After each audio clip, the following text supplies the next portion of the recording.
Mahirap ang buhay. Nakakapagod. Pero huwag kang susuko.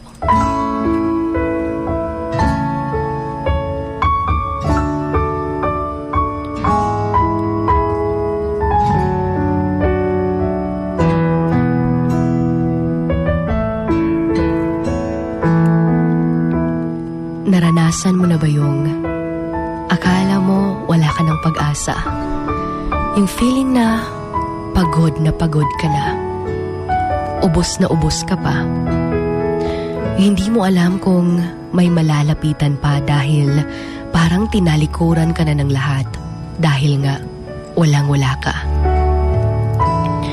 That moment na napapagod ka ng tiisin yung hirap ng buhay dahil tila ba'y wala na talagang pag-asa.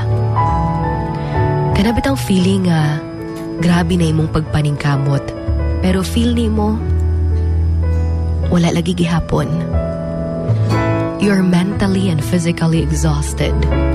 Yung wala kang peace of mind. Yung feeling na araw-araw para kang isinabak sa isang racing competition na dapat ikaw yung mananalo. Ang hirap ng buhay. Yung parang gumagapang ka araw-araw dahil sa sobrang daming pagsubok na iyong pinapasan. Naging sobrang buti mong tao sa iba. Pero ngayon, tila ba'y tinalikuran ka nila. Gikaya ni mo tanan tungod kay wala kay laing masandigan. Di pod ka pwede nga magsalig sa uban kay ikaw pod ang ilang gisaligan.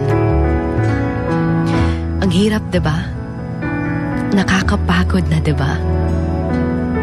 Yung dumating ka pa sa point na ayaw mo nang maniwala pa na magiging okay ka. Kasi parang ganun pa rin.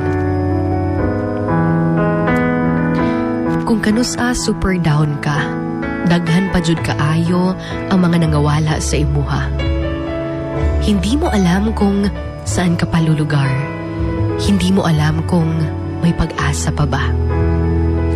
Pero alam mo, minsan, akala natin sobrang bigat na ng problema natin. Until narinig natin ang problema ng iba. And doon natin na-realize nga wala ra di ay nakatunga sa iyaha ang imong problema.